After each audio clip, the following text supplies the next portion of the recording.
আসসালামু আলাইকুম। সবাইকে স্বাগতম। আমি আবির মাহমুদ বেটার স্কিলের পক্ষ থেকে আপনাদের জিওগ্রাফিক ইনফরমেশন সিস্টেম বা জিআইএস কোর্সটি পরিচালনা করব। শুরুতে আমরা জানি জিআইএস কি? জিআইএস হলো একটি সিস্টেম যা ভৌগোলিক বা স্থানিক ডেটা সংগ্রহ, সংরক্ষণ, বিশ্লেষণ এবং প্রদর্শনের জন্য ব্যবহার করা হয়ে থাকে। আমরা জিআইএস ব্যবহার করে ম্যাপ, চার্ট ও রিপোর্ট আকারে বিভিন্ন তথ্যকে দৃশ্যমান করতে পারি এবং সেই সাথে একই সাথে অ্যানালাইসিসও করতে পারি।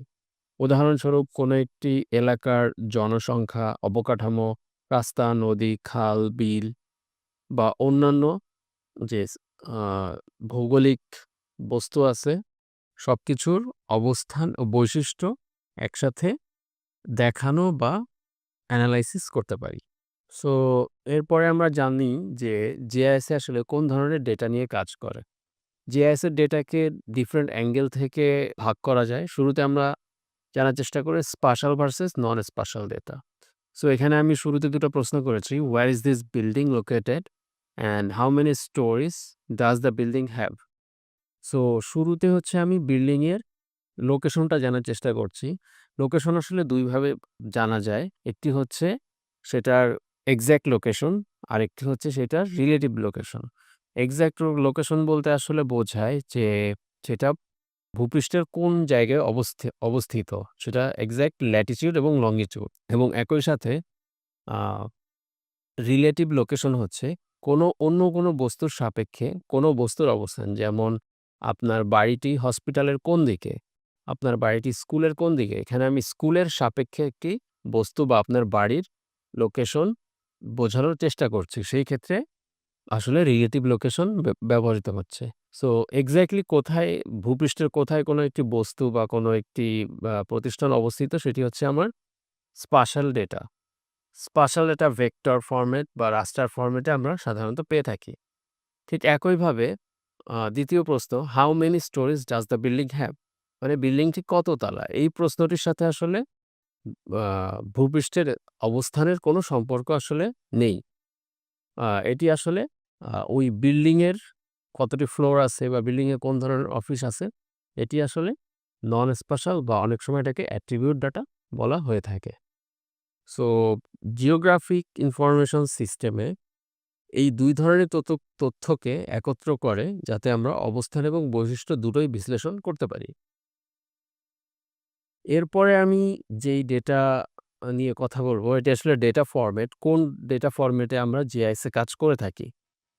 সো ২ টা ফরম্যাট, একটা হচ্ছে ভেক্টর ডাটা আরেকটা হচ্ছে রাস্টার ডাটা। ভেক্টর ডাটা হচ্ছে পয়েন্ট, লাইন ও পলিগন আকারে সংরক্ষিত থাকে।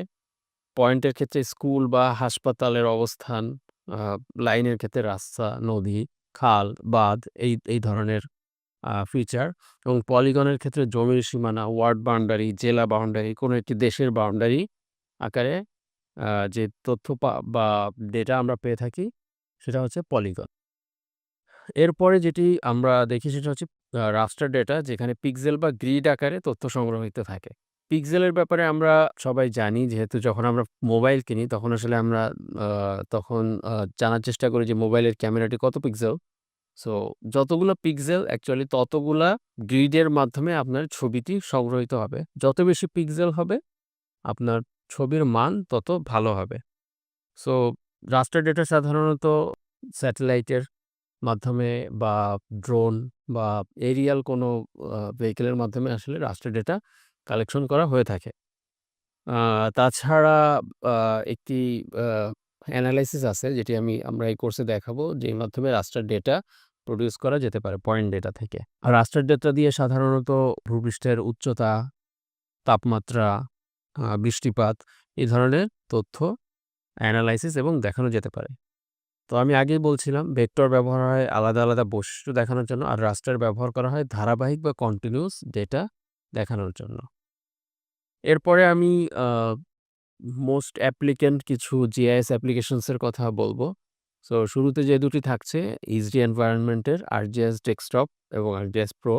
এর মধ্যে দুটি অ্যাপ্লিকেশনই কমার্শিয়াল লাইসেন্স কিনে ব্যবহার করতে হয়। আমাদের দেশে আর্কজিআইএস ডেস্কটপ বহুল আ ব্যবহৃত একটি সফটওয়্যার।